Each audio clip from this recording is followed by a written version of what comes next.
So, Paul, you're a scientist. You have contributed to the field of cardiovascular disease risk factor. But as a practicing cardiologist, I'd like to hear your views about what is the role played by abdominal obesity in your practice as a cardiologist?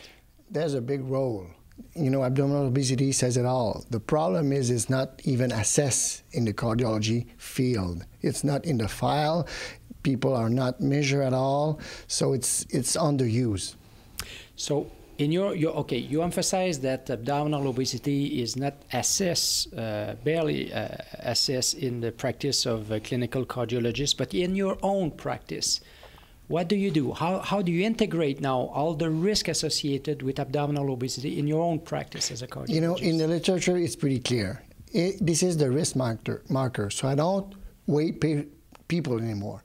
I just use waist circumference, and I target my intervention toward a waist circumference measurement. No, I'm not using weight anymore. Now, obviously, in the field of cardiovascular disease risk assessment, you've been trained to pay attention to the quote-unquote traditional risk factor, the dyslipidemia, the hypertension, smoking, and so on.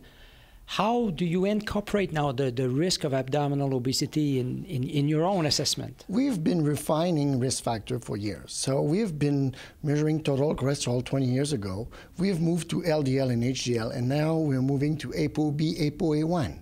It's the same for body size or body shape, whatever you call it. We move from weight to BMI and now to waist. That's the way I saw it.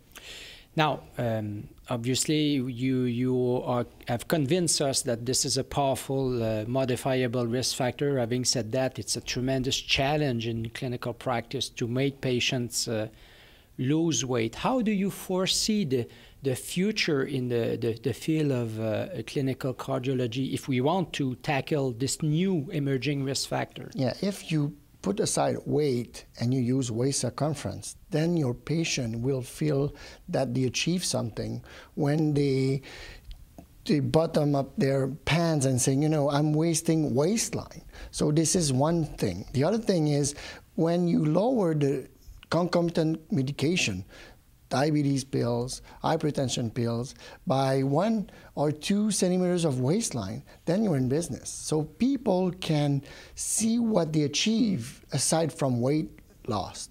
So this is one thing. The other thing is residents and fellows are more used to new knowledge.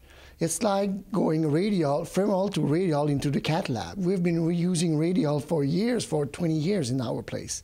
So now it's more commonly used, you know, elsewhere. It's the same with waist. So you should move from BMI to waist.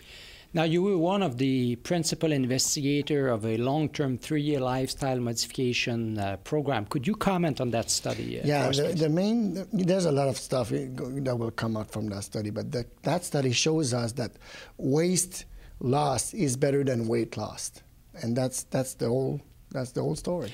How did you achieve that waist loss in that study? We modulate not diet. It's not diet. We modulate food intake and we modulate physical activity. We do not prescribe such and such a type of exercise or such and such diet. Every diet works if you follow it. You will follow it for 3 months and then you're gone. So we modulate food intake, and that's people don't feel bad about it, and they make their own choice. Same for physical activity. They don't do exercise. They're being physically active. So it's an all new attitude. So in closing, we have heard also that maybe we have been too technical in terms of our dietary recommendation, that the low-fat message was actually more confusing than anything. To your patient in a minute, what would be your key nuggets recommendations in terms of lifestyle habits? Keep it simple. If you can achieve, don't change your diet. Don't change your food intake. First, try to achieve 10,000 steps a day. And after 3 months of that, then you will modulate your food intake by seeing a nutritionist. And then you will achieve great things. Thank you.